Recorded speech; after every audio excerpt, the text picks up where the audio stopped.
bonjour à tous, soyez les bienvenus. Je suis vraiment très heureuse de vous retrouver pour cette nouvelle année. Permettez-moi de vous souhaiter plein de bonnes choses, le meilleur pour 2018 et puis beaucoup de bonheur, ça tombe bien, c'est ce qu'on vous a réservé au sommaire. Comment être heureux? C'est le moment des bonnes résolutions, alors quitte à en choisir une, autant être heureux. Comment faire? On va poser la question à Patricia Versigne, elle est sophrologue et elle est coach, également à Christophe Di Caro, lui est philosophe. Bonjour mon cher Florian, bonjour, bonne année, chers invités. Plein de bonnes choses. C'est bon pour le moral? C'est très bon pour le moral. On parle pas de la chanson, bien évidemment. Non, pas du tout. Donc vous avez plein de petites astuces pour améliorer le quotidien et sourire à la vie? Des petits conseils qu'on verra tout à l'heure, bien sûr. Alors les jolies choses, Francine va nous faire découvrir l'histoire de Pirou et Ricoucat, ou l'histoire d'un ours et d'une toute petite souris. C'est conté par Doria Housset et Paul Tourki-Douriagne. On découvrira ça tout à l'heure. Et enfin, 13h, comme on fait son lit, on se couche. Le proverbe est ici à prendre au pied de la lettre, puisque on va vous aider à bien choisir votre lit pour bien dormir. Si vous avez envie de réagir, si vous avez envie de nous dire quelles sont vos bonnes résolutions, vous pouvez nous appeler au numéro qui s'affiche ou alors nous écrire sur les réseaux sociaux. Tout de suite, c'est quoi le bonheur? Réponse avec nos invités. Bonjour à tous. Kali le chantait. Je vais vous poser la question. Patricia Versigne, vous êtes sophrologue et coach. Merci d'être avec nous. Plein de bonnes choses pour cette nouvelle année. Merci à vous aussi. Vous êtes accompagné de Christophe Di Caro. Bonjour Christophe. Vous êtes donc philosophe, pareil. Plein de bonnes choses pour la nouvelle année. Si vous êtes avec nous, c'est parce que vous allez, avec vos regards éclairés, nous dire comment être heureux et peut-être même des petites recettes d'optimisme. C'est quoi le bonheur? Qu'est-ce qu'on entend par le bonheur aujourd'hui? Le bonheur, alors. Je commence peut-être un épanouissement total et s'épanouir dans son art, dans son métier, devenir celui qu'on est finalement, sans plus se poser de questions. On pourrait le définir comme ça, Patricia. Qu'est-ce que vous en pensez? Effectivement, être bien avec son soi, être tranquille dans son travail, pouvoir avoir une ouverture sur les autres, être le plus naturel et le plus en équilibre possible. Donc ça, c'est ce qu'on peut se souhaiter, c'est peut-être ce qu'on se souhaite. La recette, mais ça reste encore assez abstrait. C'est l'heure des bonnes résolutions. Est-ce que du jour au lendemain, on peut se dire j'ai décidé d'être heureux? Est-ce que ça, c'est possible? Pour décider d'être heureux, moi, je pense que c'est possible, mais ça engage quand même une démarche personnelle et peut-être même de l'ordre, je dirais pas du sacrifice, mais peut-être de changer une certaine façon de vivre, de voir les choses. Se libérer finalement de ces entraves, de ce qui nous retient, de ce qui nous empêche d'être heureux au quotidien. Et puis d'abord, il faut pouvoir le définir. Qu'est-ce qui nous empêche d'être heureux et épanoui? Là, ça devient compliqué. Ah oui. Ou est-ce que finalement c'est assez simple? Je ne sais pas. Alors le sacrifice, j'aimerais rebondir sur ce mot, parce que vraiment sacrifice, c'est antinomique par rapport au mot bonheur. Donc, effectivement, vous êtes philosophe, mais... comment sacrifier et sacrifier quoi par rapport à quoi? En fait, faut peut-être se faire violence parfois pour trouver le bonheur. Est-ce qu'il vient tout seul? C'est la question qu'on peut se poser. Est-ce que finalement, si toute ma vie je ne cherche qu'à gagner de l'argent et que je n'y arrive pas, il faut peut-être à un moment donné changer son fusil d'épaule. Et c'est parfois violent puisqu'on a bâti plein de représentations de soi qui se réalisent à travers cette optique. Donc à un moment donné, on s'assoit, on écoute comment je peux être heureux. Et je pense que ça, c'est de l'ordre du sacrifice des images peut-être, ou des chimères après lesquelles on court. Alors moi, je vais essayer de donner du sens à ce que vous avez dit, avec ma compréhension de Madame Lambda. Pour moi, le bonheur, c'est justement donner du sens. Et courir après l'argent, pourquoi pas, on dit que l'argent ne fait pas le bonheur. On dit que l'argent ne fait pas le bonheur. Il paraît qu'il y contribue. Il paraît qu'il y contribue. Alors donner du sens à sa vie, c'est peut-être vivre dans l'instant présent, c'est peut-être être présent, profiter de ce moment où nous sommes là. Dans le passé, nous sommes nostalgiques. Dans le futur, on est anxieux. Donc, être présent soi-même. C'est intéressant, Patricia, vous êtes un petit peu nietzschéenne. J'irai voir la conférence demain. Voilà, et c'est... justement, il y a une conférence. Autrement dit, le passé, il faut savoir un petit peu s'en débarrasser. Et savoir accueillir le moment présent, l'instant, pour pouvoir... parce que c'est Nietzsche, une très belle phrase. où il dit il faut savoir trouver une limite à son passé, sans quoi il devient le fossoyeur du présent. Autrement dit, si on laisse le passé guider notre vie, on est incapable de vivre à l'instant. Alors, on perçoit quand même, j'allais dire, deux aspects différents, deux définitions du bonheur différentes. Moi, j'ai envie de vous demander, est-ce que c'est biologique, le bonheur, ou est-ce que c'est lié à notre sensibilité? Alors moi, j'aimerais réagir. C'est certainement lié, en tout cas pour moi, à ma sensibilité et à la sensibilité. On partage tous de l'émotionnel, mais à plus ou moins grand degré. Et effectivement, il y a des êtres très empathiques qui ont un curseur émotionnel très important et très profond et qui déséquilibrent peut-être un peu la notion de bonheur ou de tranquillité ou d'équilibre. Voilà. Donc ça peut être une définition. Est-ce que c'est pas une histoire de motivation aussi? Se motiver à être heureux. Soyons heureux, tous. Ça commence par là. Un peu d'énergie, un peu d'envie. Mais bien sûr, ça commence par là et ça appelle véritablement une démarche. L'idée développée par Patricia, c'est vrai, de la sensibilité, cette sensibilité qui parfois nous pousse dans une certaine direction, eh bien peut faire de nous également des écorchés vifs aussi. Exactement. Si la souffrance est le fondement de toute vie à la base, comment on s'en libère? Si on se réfère aux stoïciens, par exemple, qui vont définir le bonheur comme étant l'absence de troubles de l'âme, eh bien c'est qu'à un moment donné, on va quitter, en quelque sorte, une partie du monde sensible qui finalement peut nous aveugler pour arriver à quelque chose de plus raisonnable, de plus raisonné, de plus sélectif, justement, dans tout ce qui nous oriente vers le plaisir, puisque on cherche tous a priori à travers le plaisir à être heureux. Et notre sensibilité, parfois, peut nous conduire à chercher des plaisirs qui nous rendent, au final, malheureux, puisqu'ils ne satisfont pas une globalité ou un bonheur en général. Bon, là, on a bien compris que c'était parfaitement subjectif, le bonheur. Mais est-ce que c'est un état durable ou est-ce que finalement, le bonheur, c'est pas une succession de plein de petits plaisirs fugaces? Eh bien, on en parlait tout à l'heure avec Christophe. Alors, on évoquait le ravi de la crèche. Bon... pourquoi pas, mais moi j'ai l'image du sourire du Dalai Lama, qui a une espèce de philosophie de sagesse et qui a peut-être laissé partir, lâcher prise, et par des techniques de méditation, de yoga, de sophrologie, une grande sagesse. C'est peut-être... c'est peut-être le bonheur, la sagesse. C'est peut-être le bonheur. La maturité. La maturité, oui, ça arrivera donc effectivement, avec le temps. Sauf avec les rides, c'est pas vraiment le bonheur. Ça va faire long. Mais pour être heureux. Voilà. Écoutez, prenez patience. Mais c'est peut-être vous ça. Vous y arriverez. C'est peut-être ça. Peut-être qu'avec du temps, on arrive à faire ses choix.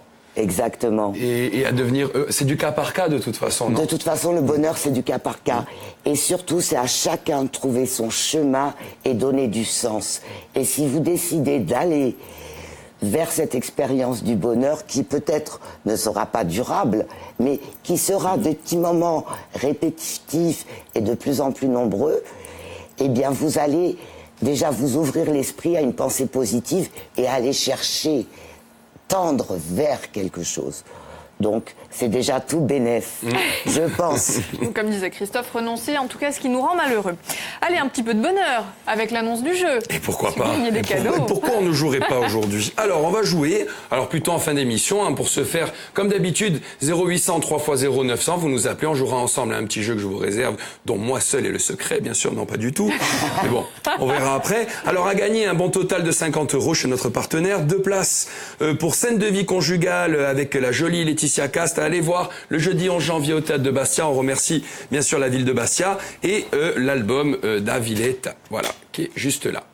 Donc appelez-nous et on jouera ensemble tout à l'heure. Donc un peu de bonheur au 0800 3 x 0 900. 900. C'est ça? Oui, Allez. exactement. C'est bon pour le moral. Exactement. Mais quoi, Florian? Plein de choses. Hein. C'est vrai que alors, ces mois de janvier et février ne sont pas forcément synonymes d'un état de joie. Hein. Il y a toujours une baisse de morale après les fêtes. Alors c'est une période aussi où il fait froid, il pleut, et puis il faut dire que le seul petit côté festif à la chose disparaît très vite. Hein. Dès le 2 janvier, on se prend un coup sur la nuque et on redescend de 4 étages. Et là, c'est le drame. Bref, c'est la loose totale. Mais ne vous inquiétez pas, car dans INSEM, on vous remontera toujours le moral. Alors voici quelques conseils. Alors je parle bien sûr sous votre contrôle, Patricia et Christophe. Donc si je dis une erreur, n'hésitez pas, vous me tapez sur la tête.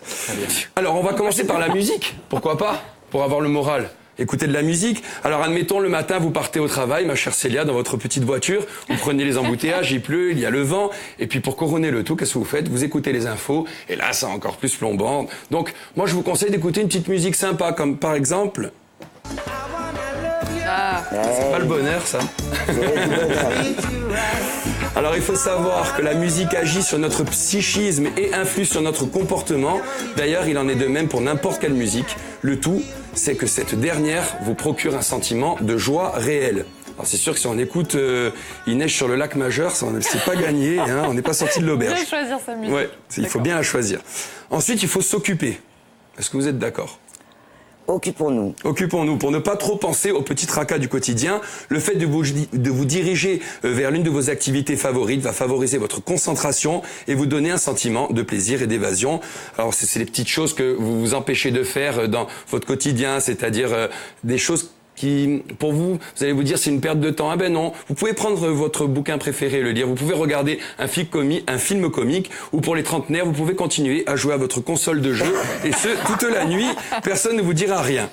Alors il faut aussi parler, communiquer, exprimer ses sentiments du moment. Donc déprime et baisse de morale s'accompagnent généralement d'une forte envie de se refermer sur soi. Pourtant, discuter à cœur ouvert de son mal-être à ses proches, eh ben, ça peut faire du bien. On leur explique ce que l'on ressent, et c'est un bon moyen de sortir de cet état. Ça permet bien sûr de crever l'abcès. On se libère tous.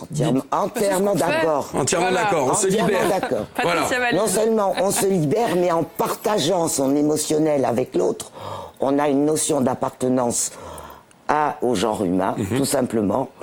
Et puis de partager un bonjour avec son voisin et de partager pas que du rituel, mais de l'émotionnel, ça fait que on a l'impression non seulement de lâcher, mais de communiquer véritablement sur ce qui nous relie tous, c'est-à-dire notre émotionnel. Alors après, il faut la bonne oreille. Donc choisissez bien vos amis. Oh là là. Voilà. Ah oui, non mais c'est vrai. C'est vrai, des fois, on n'a pas envie de nous écouter. Allez voir un psy. Voilà, on va aller voir un psy.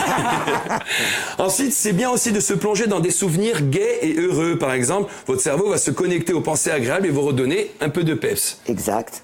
On est d'accord. Principe de la pensée positive. Voilà. Méditation. Méditation. Vous avez le footing aussi. Vous sécrète des endorphines et qui sont très agréables. Et en plus, avec le footing, on peut même écouter de la musique en Et même temps. bien sûr. En plus. Et on mélange, là, on fait des combos gagnants.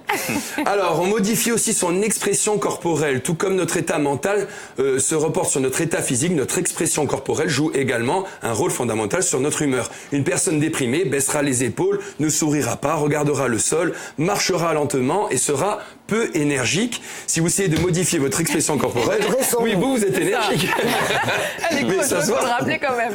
Donc c'est bien d'adopter une posture comme par exemple Patricia, donc plus droite, éviter de regarder le sol et surtout sourire, se forcer à sourire et attendre le sourire de l'autre. Qui libère des endorphines aussi. Voilà, on va dormir Patricia. Ah, ben écoutez. Et justement, on en arrive au sommeil. Nos états sont très souvent liés à notre fatigue. Donc reposez-vous, dormez. Attention, n'hibernez pas quand même, mais dormez. Même si le week-end vous devez faire une grasse mat, bien faites-la. Ça ne peut que vous faire du bien, on est d'accord?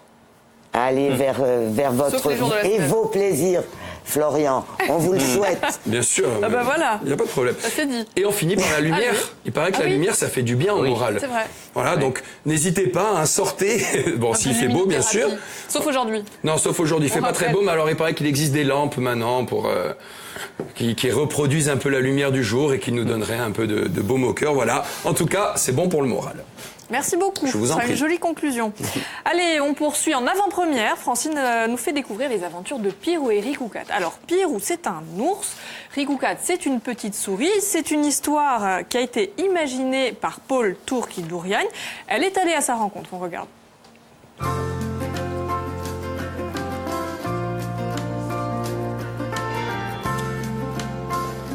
Salute Paul, Salute Francine.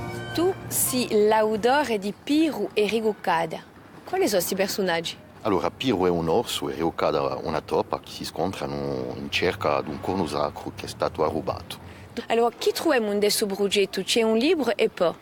Allora, abbiamo un libro con la storia per i zidelli, con una parte pedagogica con i luoghi di Bastiglia e di noi gli animali, e abbiamo di noi la sua spiegazione per iOS e Android, per le leggi e sta assente perché c'è un dischetto di noi, la storia di Piero e Rigoccada. Dunque, una parte pedagogica.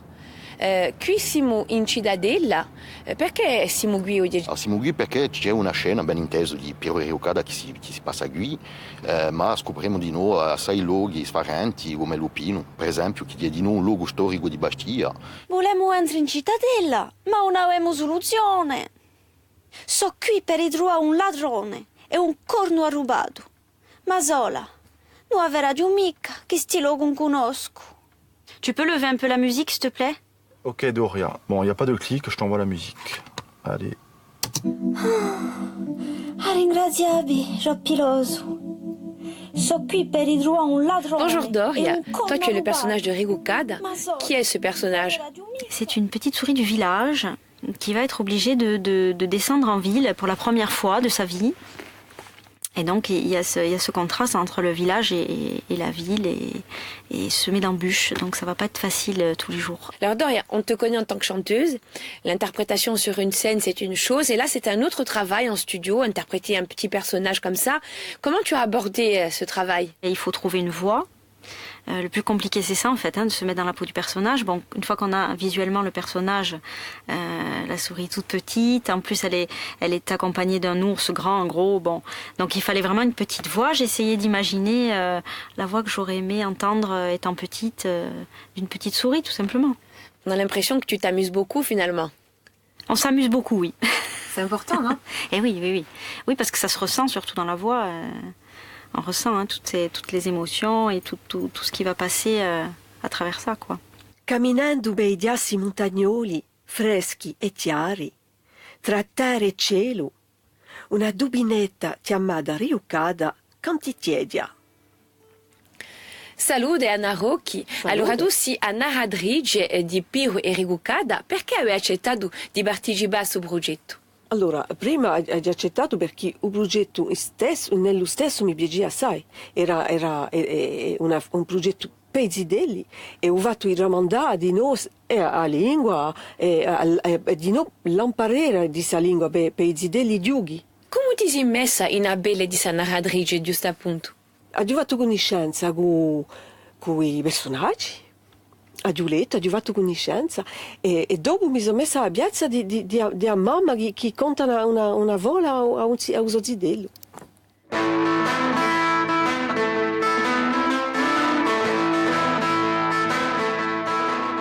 C'è una mostra popolare, una campagna di crowdfunding, come si passa? Questo progetto ad essere da vendere in avanzo di radio nel sito moe.go e dunque la gente potrà comprare in avanzo un libro con dischetto della spiegazione e così potremo mettere in ballo l'andatura. Quando esce questa vola? È previsto per vacanze di Ferradio, dunque tutto il mondo può comandare oggi, ma sarà prodotto al mese di Ferradio. Allora vi preghiamo una lunga strada e a voi vi dico a presto. A presto. Donc un joli projet que vous pouvez accompagner, puisque Francine le disait, il y a une campagne de crowdfunding, c'est-à-dire de financement participatif. La campagne dure encore 12 jours, donc vous allez sur le site, sur la plateforme move.course, voilà, pour aider le projet à voir le jour. Allez, on poursuit avec notre quête du bonheur. C'est un vaste sujet, on l'aura bien compris. C'était Jacques Prévert qui écrivait « On reconnaît le bonheur au bruit qu'il fait lorsqu'il s'en va ». Est-ce qu'on est obligé de s'en apercevoir forcément quand c'est trop tard ? Mais disons que c'est quand même... C'est les clés, c'est quand même, voilà, c'est les clés de l'appartement. C'est quand même un moyen de se rendre compte. On dit souvent qu'on s'aperçoit des personnes nous sont chères à partir du moment où justement elles s'en vont. Donc dans cette idée du bonheur, effectivement, le manque qui va ensuite nous mettre en avant. Donc Mais dans ce manque, il y a la notion finalement de désir. Donc on désire trouver ce bonheur, et est-ce que ce désir, un jour, il est pleinement satisfait, ou est-ce qu'il renaît à chaque fois de ses cendres? Et ce qui fait que je suis un éternel insatisfait, et peut-être un éternel malheureux. Vous posiez la question tout à l'heure, le bonheur est-il qu'une succession de moments fugaces, ou est-il éphémère, ou est-ce qu'on l'atteint pleinement? Je pense que c'est un véritable travail. Sur soi. Sur soi.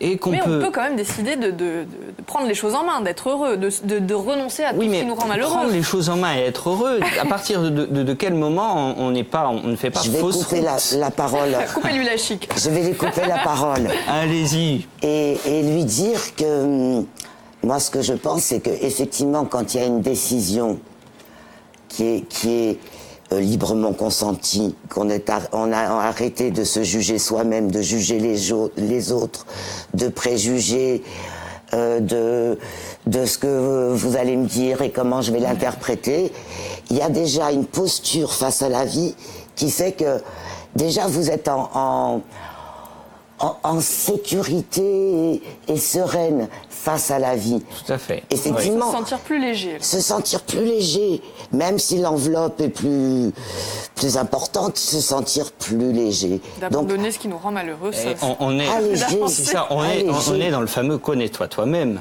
finalement, qui retrouve l'unité de l'être au milieu de ses semblables, et finalement se réfugier dans son fort intérieur. Ici, on est intouchable.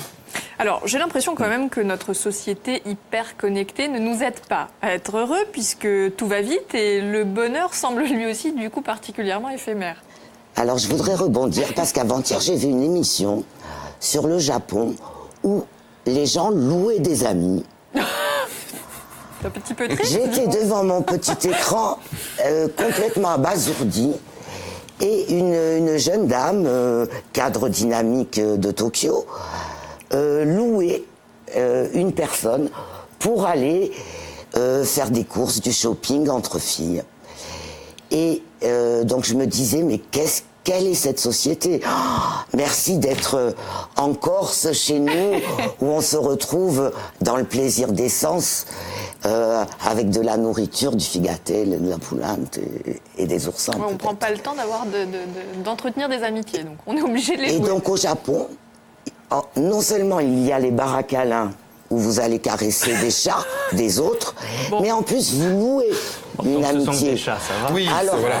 Écoutez, là c'est un fantasme. C'est un fantasme. Écoutez, on a parlé de contact tout à l'heure. Un fantasme de jeunesse.